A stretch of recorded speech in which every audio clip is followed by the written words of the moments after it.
The wind sang like a ghost across the barren white, a hymn of loneliness that rattled the cabin walls and pressed its cold fingers through every crack in the wood. Snow piled high against the windows, frosting the glass until the world beyond seemed erased, leaving only the faint glow of the hearth inside. Elsie Rowan stood near that window, her breath fogging the glass, her pale fingers trailing over the frost, as though tracing the outline of a life she had never been allowed to hold. 23 winters had not yet hardened her face, though solitude had carved shadows in her eyes. She had lived alone for years, outcast from the town that had branded her cursed, and though she had grown accustomed to silence, there were nights like this, when silence became heavier than the snow on her roof. Her cabin was humble. A bed quilted with patches of faded calico, a shelf of jars filled with the summer's meager preserves, a Bible worn soft at the corners. It was a woman's world, fragile and neat, yet marked with a loneliness that no lamp could soften. She remembered the faces in town, women whispering behind their gloved hands, men turning their gaze away. They had not forgiven her for surviving what others had not. The weight of their judgment had driven her to this place, where the pines creaked like old bones and the snow buried her in anonymity. Tonight, the storm was fiercer than any she had seen that year. The wind scoured the land, and the sound of it made her heart tremble. She wrapped herself in a shawl, listening for nothing more than the groan of timber or the distant cry of wolves. But then, beneath the howl of the storm, she heard it. Hoofbeats. Faint, but steady. Heavy, like thunder muffled by snow. Her breath caught. No rider should be out in weather like this, let alone many. She pressed her ear to the frozen glass, straining to hear. The hoofbeats grew louder, closer, until they seemed to encircle her small cabin. The glow of torches flickered against the storm's white curtain. Shadows loomed, large figures, moving with a rhythm both foreign and commanding. Her pulse hammered. Instinct urged her to bolt the door, douse the light, and pray they passed by. But her feet refused to move. She was frozen, caught between fear and a strange, unspoken anticipation. The knock came, 3 heavy raps that shook the wood. Elsie flinched, her shawl slipping from her shoulders. The silence afterward was worse than the knock itself. She could hear her own heartbeat, frantic and loud in the stillness. Then a voice spoke, deep and commanding, muffled by the door but sharp as steel. "You will open. The storm will claim us all." It was not a plea. It was a truth, spoken with the weight of survival. Her hand hovered over the latch, trembling. She remembered the stories whispered in town, the fear of Apache raiders, men painted as shadows of violence. 7 shadows stood now beyond her door, and every tale of blood and fire whispered in her memory. Yet something in the man's voice was not conquest, but certainty, as if the storm itself bent to him. She drew in a ragged breath and lifted the latch. The door burst inward on the gale, snow swirling inside like shards of glass. They stepped through, one by one, 7 giant men, shirtless despite the storm, their white hair wild as the blizzard outside. Their eyes caught the firelight, sharp and unblinking, carrying the silence of mountains older than memory. They filled her cabin in an instant, their sheer size shrinking the space, their breath steaming in the cold air. The eldest among them, his hair long and silver as moonlit frost, his chest broad as the cabin wall, set his hand against the door to close it. He stood straighter than the rest, his gaze fixed on her with an intensity that rooted her where she stood. Snow melted on his shoulders, dripping down scarred skin, each mark speaking of battles fought and endured. He was handsome in a way that frightened her. Too real, too alive, too much. Her lips parted, but no words came. She clutched her shawl tighter, though it could not shield her from their eyes. The others spread across the room, silent but purposeful. One bent near the fire, stretching out calloused hands. Another examined the latch Chenoa had already noticed was weak, fingers tracing the crack in the wood. Their movements were careful, deliberate, each man carving his presence into the air without needing speech. Elsie finally found her voice, thin as a reed against the roar of the storm. "You can't stay." The words felt pitiful even as she spoke them. The firelight caught on the eldest's gray eyes, and he stepped closer, the floor creaking beneath his weight. He did not raise his hand, did not brandish a weapon. He simply looked at her, gaze steady, voice low as thunder. "We will not leave," he said. "This night is too long for that." Something in her chest faltered. She wanted to scream, to demand they go, to cling to the fragile control of her solitude. Yet she could not deny the truth in his tone. The storm outside was merciless. To send them away would be to condemn them to death. Her fear wrestled with her conscience, each breath sharp as broken glass. She stepped back, her heel brushing against the wooden leg of her small table.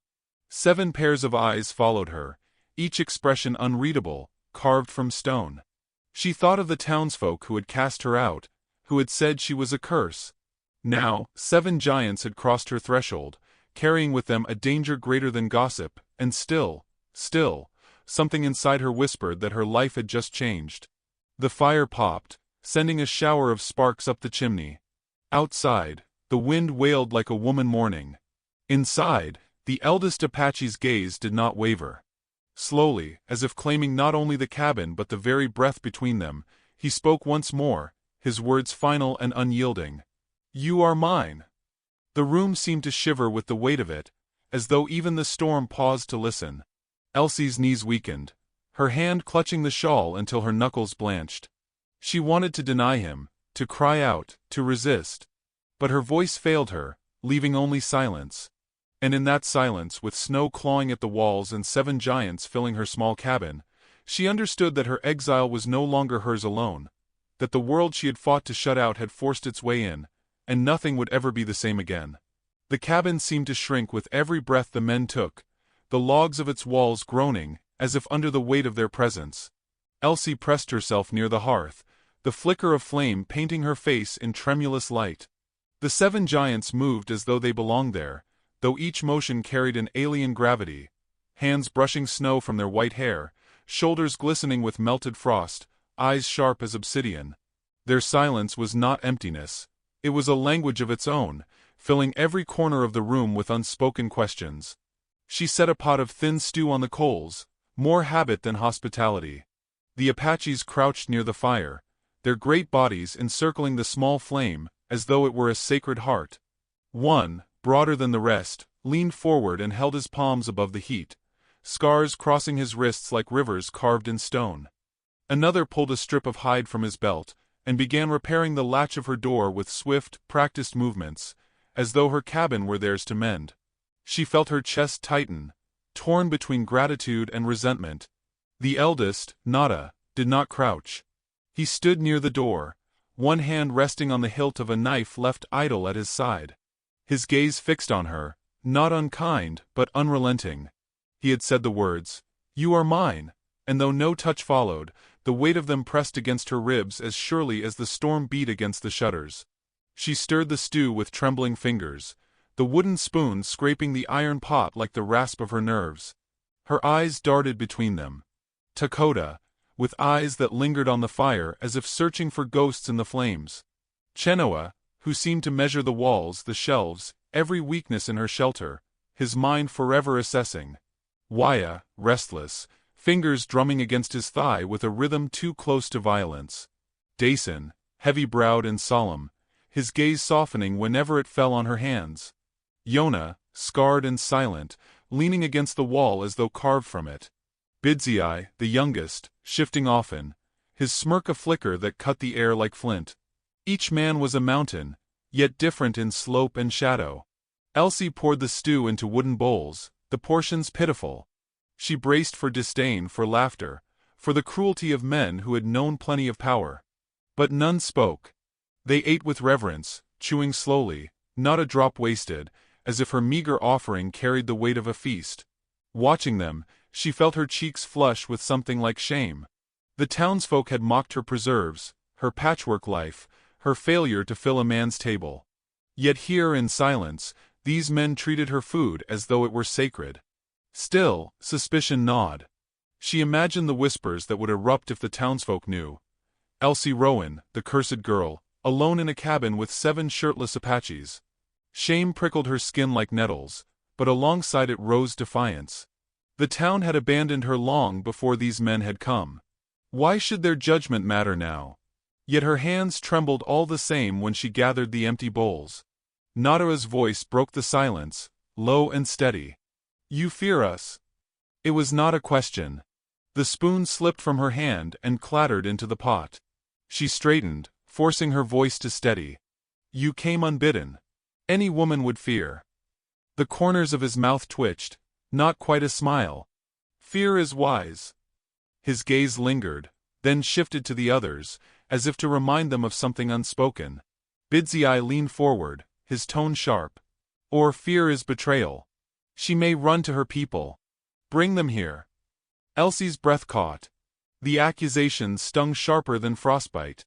I have no people, she said, her voice cracking, though she tried to keep it firm. They cast me out. They would not come, not for me, not for you. The words hung heavy, the fire crackling beneath them. Chenoa studied her, head tilted, as though her honesty intrigued him. Dayson's gaze softened further, a flicker of empathy in eyes otherwise carved from stone. Even Bidziai fell silent, his smirk faltering. Nada stepped closer, his shadow falling over her. He reached to his belt and drew his knife, not to threaten, but to place it on the table between them. Its blade gleamed in the firelight, a gesture both unsettling and profound. Then you are bound here, he said. Your fear belongs to us, but so does your shelter. Her throat tightened. Bound, by fear, by snow, by circumstance. Yet within the word there was something else, belonging, though it rang like a chain. She turned to the fire, hiding the tremor in her lip, unwilling to let them see the battle within her. The storm raged outside, pressing against the shutters, as if testing the cabin's fragile resolve. Inside, the air thickened with heat and breath, the unspoken pact of survival binding them closer than she wished. She thought of the years she had spent alone, each night a mirror of the last, silence her only companion. Tonight, silence had been broken, not by kindness, not by love, but by intrusion that felt too much like fate. Her eyes lifted, meeting Nada's again. His stare was not ownership alone. It was recognition, as though he saw the exile in her soul and claimed it as kin. A shiver ran through her, though the fire burned hot. She had once prayed for company, for a voice that would not fade into the storm. Now she wondered if that prayer had been answered or cursed. The others shifted to rest, some leaning against the walls, some stretching out near the fire. The cabin breathed differently now, alive with more than her solitary pulse. She sat stiffly, shawl drawn tight, yet the warmth of their presence pressed through every corner of the room. Nada did not lie down. He remained at the table, his knife gleaming beside him, his eyes steady on her. The storm howled, but his gaze held a silence deeper than snow. She felt it burrow into her bones, an unyielding promise she could neither refuse nor understand. And as the night deepened, as the storm clawed against the roof and the fire dimmed, she knew one truth with terrifying clarity. She was no longer the only soul in her exile. The storm outside was fierce, but the storm inside her cabin had only just begun. The fire burned low, embers pulsing like a heart that refused to die, casting the cabin in a glow both fragile and fierce. Outside, the storm raged without mercy, but within those four walls the weight of silence grew heavier than the snow. Elsie sat with her shawl wrapped tight, eyes flicking to the men whose broad shoulders bent toward the heat. They had eaten her food, mended her door, filled her cabin with a presence that pressed against her solitude like an invading tide. Yet it was not their size that unsettled her most. It was the quiet, the sense that each man carried whole histories inside him, waiting like wolves at the edge of firelight. At last, it was Takoda who spoke. His voice was low, gravel smoothed by years of carrying grief. We have walked many miles, he said, his gaze locked on the flame. We walk because no place calls us back. Not tribe, not town. His eyes lifted briefly, catching hers, and in them she saw shadows of something unspoken, loss that could not be named. Chenoa's laugh was sharp, without humor. We walk because we refuse their wars. Our own blood called us cowards, the whites call us devils. So we ride between, belonging to neither. He leaned back, arms crossed, as though daring anyone to challenge the truth of his exile. Elsie swallowed, fingers tightening on the edge of her shawl. Their words struck something inside her, too close to her own unspoken ache. She had lived years under the brand of outcast, not for violence, but for survival itself. When her family had perished in fever and she alone had lived, the town had looked at her, as though she carried death in her breath. They had whispered "cursed" and turned away. Her voice broke before she meant to speak. They said the same of me. 7 pairs of eyes turned toward her, their intensity near unbearable. She stared at the fire instead, words spilling like cracks in a dam. I lost them, my kin, my family. I should have gone too, but I didn't. They said it was wrong to remain. Said God had turned his face from me. I carried their shame until it burned through my skin. Her throat closed, but she forced the rest. So I left. And here I am. The silence that followed was not judgment. It was listening, a stillness more profound than any prayer. Dason inclined his head slowly, as though acknowledging her wound. Yona, who had said nothing since crossing her threshold, shifted his scarred hands, and for a moment the firelight softened the harshness of his face. Even Bidzei, restless and smirking, sobered, his dark eyes holding hers longer than before. Nada moved last. His hand brushed the knife on the table, not to claim it, but to remind her it was there, steel between them, yet also promise. His gaze was steady, his gray eyes unreadable. You live, though the world says you should not. That is strength. Elsie's breath shivered. No one had ever called her strong. Weak, cursed, broken, yes. But strength? She wanted to reject it, to claim it false, but the word rooted itself inside her, fragile and burning. The fire cracked, sending sparks spiraling. Outside, the storm moaned like a wounded beast. Inside, something shifted, subtle but certain. She was no longer only the woman who feared them. She was a mirror of their exile, her shame reflecting their own. Bidzei broke the silence, his tone sharp once more. Or it is cunning. A woman alone in the snow, surviving when others starve. Perhaps she has tricks. Perhaps she bargains her soul to save her skin. Elsie stiffened, heat flooding her cheeks. His words stung, sharper than the cold. I have no tricks. Only these hands. She held them out, palms scarred by years of toil. That is all. Nada's gaze cut to Bidzei, a warning that needed no words. The younger man lowered his eyes, the smirk vanishing.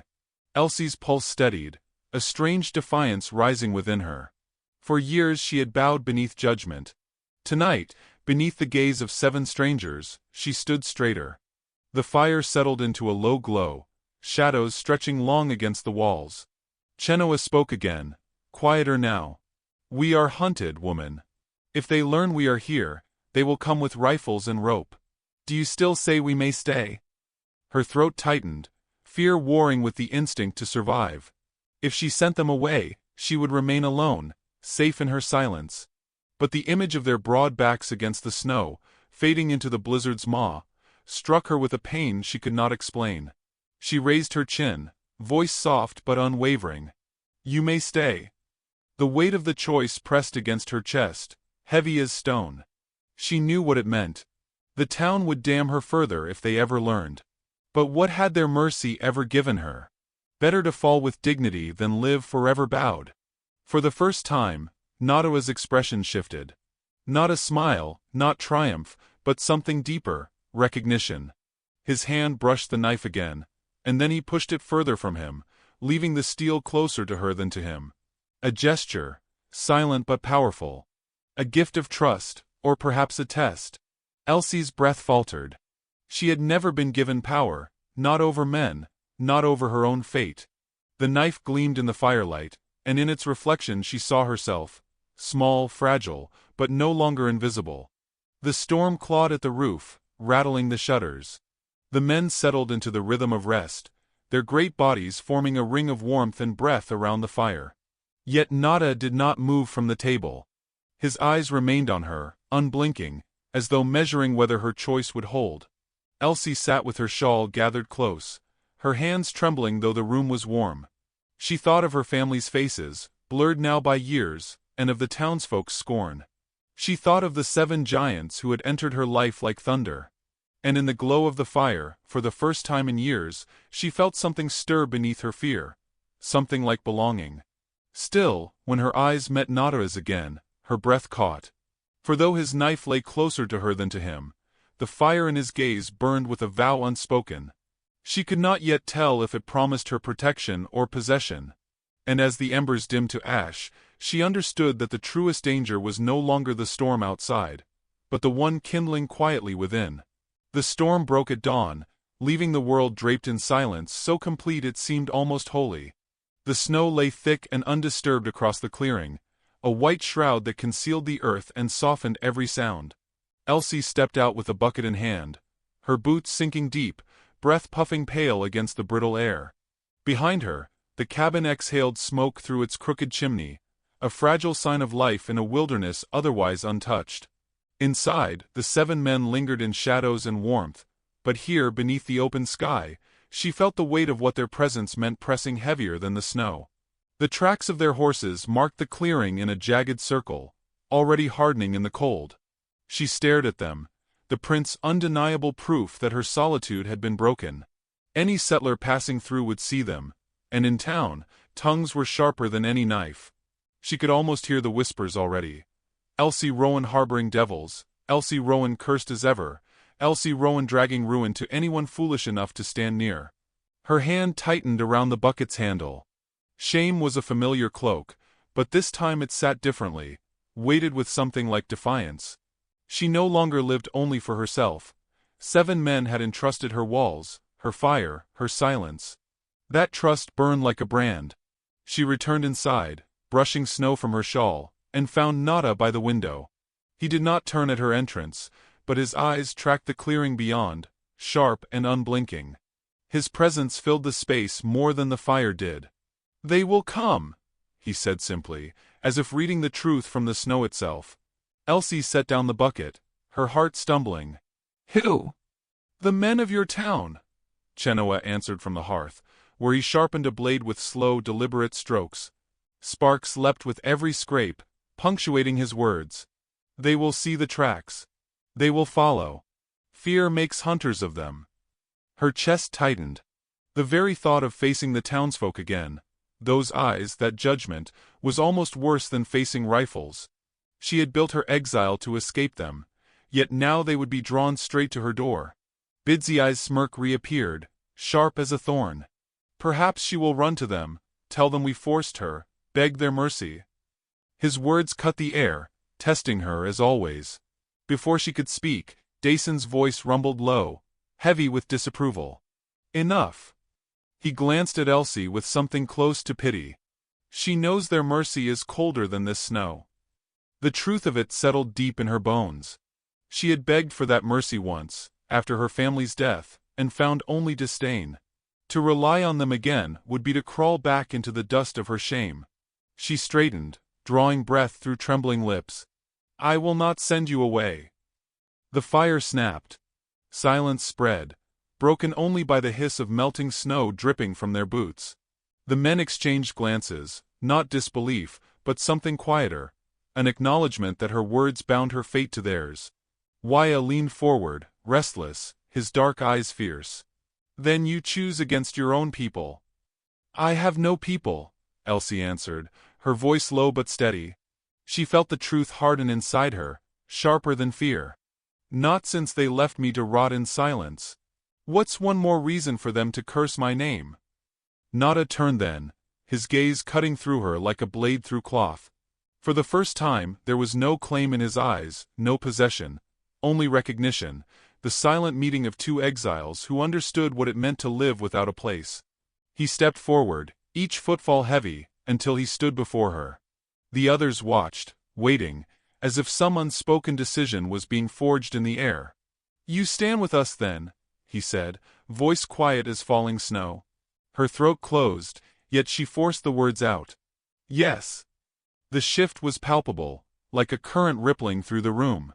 Yona, silent as stone, inclined his scarred head. Takota's eyes softened, though grief still haunted their edges. Even Bidziai did not speak, his smirk faltering as though stripped of its armor. A pact had been made, one not written in ink or blood but in resolve. Outside, the world glittered in brittle sunlight. But along the ridgeline, shadows stirred. Figures moving with rifles slung over shoulders, their shapes sharp against the snow. Elsie saw them first when she went to draw water again, her breath seizing in her chest. She froze, bucket slipping from her fingers, water darkening the snow at her feet. 7 men, townsfolk she knew by face if not by name, trudged toward her cabin, their eyes narrowed against the glare. She heard their voices carried on the cold wind, bitter as ever. Savages. Witch. Trouble. The words stung though they were no louder than whispers. She stumbled back inside, her pulse racing. The men looked up at once, sensing the shift in her breath. Nadara's hand went to his knife, but he waited, watching her. "They're coming," she whispered, clutching the doorframe. "The town. They found us." The room thickened with silence. Chenoa rose slowly, blade gleaming in his hand. Waya's jaw clenched, eager for a fight. Dason exhaled, weary, as though he had expected nothing else. Bidziai's eyes gleamed with the spark of challenge. But Nada did not move toward the weapons. He stepped closer to her instead, his gray eyes searching her face with a depth that made her knees weaken. "And you, Elsie Rowan?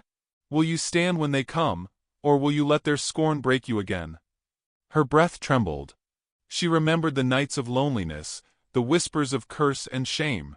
She remembered the firelight confessions, the trust placed in her by men who had been branded outcasts like herself. Fear clawed at her, but something deeper rose, a fierce, stubborn dignity she had long thought buried. Her voice steadied, quiet but resolute. "I will stand." The men drew closer, circling her not with words but with presence, their silence a shield more powerful than iron.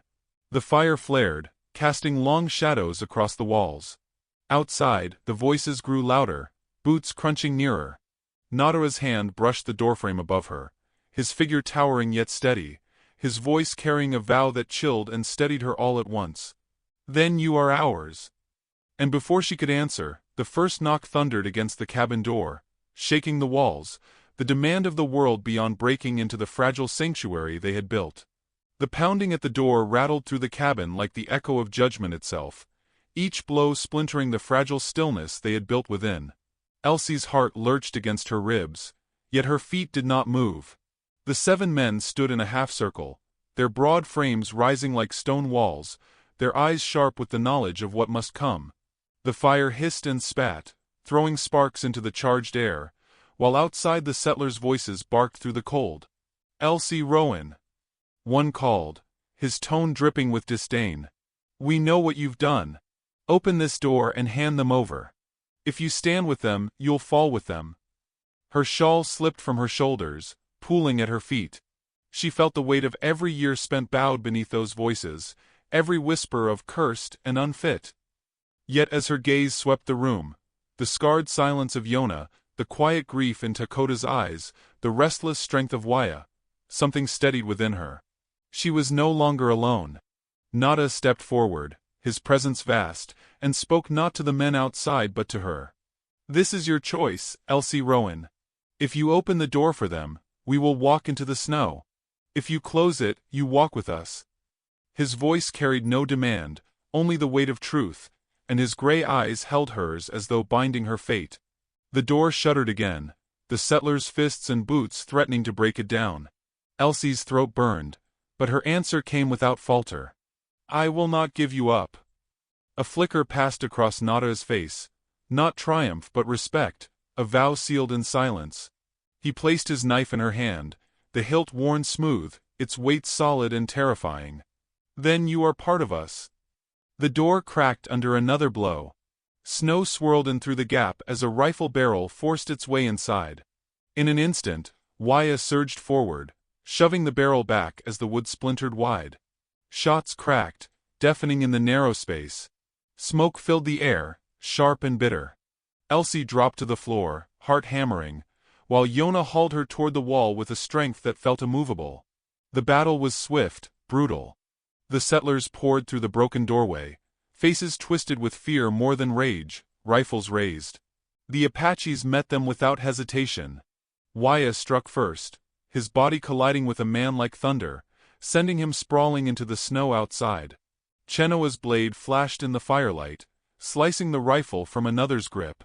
Bidzai fought with wild, reckless energy, laughter spilling even as bullets hissed past his shoulder. Dason held his ground like a mountain, his fists striking with finality, each blow a refusal to surrender. Takota fought in silence, his grief channeled into precision, every motion deliberate. Yona shielded Elsie, scarred hands steady as stone, placing himself between her and the chaos. Nada moved like a storm-given flesh, every strike clean, every step a command of the space.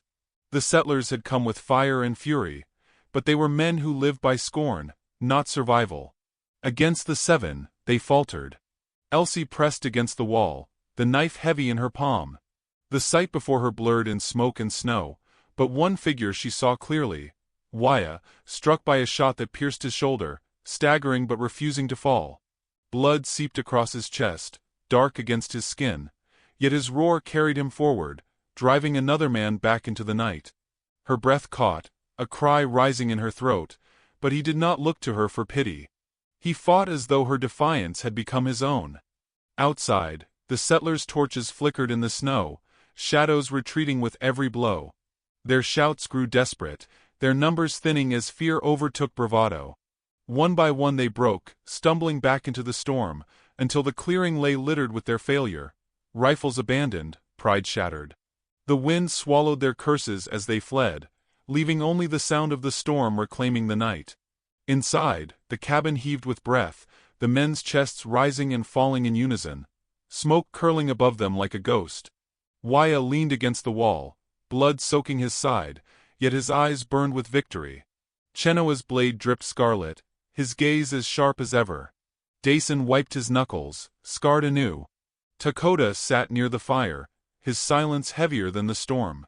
Bidzai laughed, though his smirk trembled at the edges. Yona stood unmoved, his scars deepened by fresh shadows. Nada turned to Elsie. In the glow of fire and blood, his presence was more than flesh, it was inevitability. He crossed the room and took her hand, steadying her trembling fingers around the knife before sliding it back to his own belt. "You stood," he said simply, voice low but resonant. "Not for us alone. For yourself." Her knees weakened, but she did not fall. She looked at the broken door, at the snow stained with blood, at the remnants of a life she could never return to. The town would never forgive this night. Yet for the first time, she did not care. She drew a breath, each inhale sharp with smoke, each exhale laced with resolve.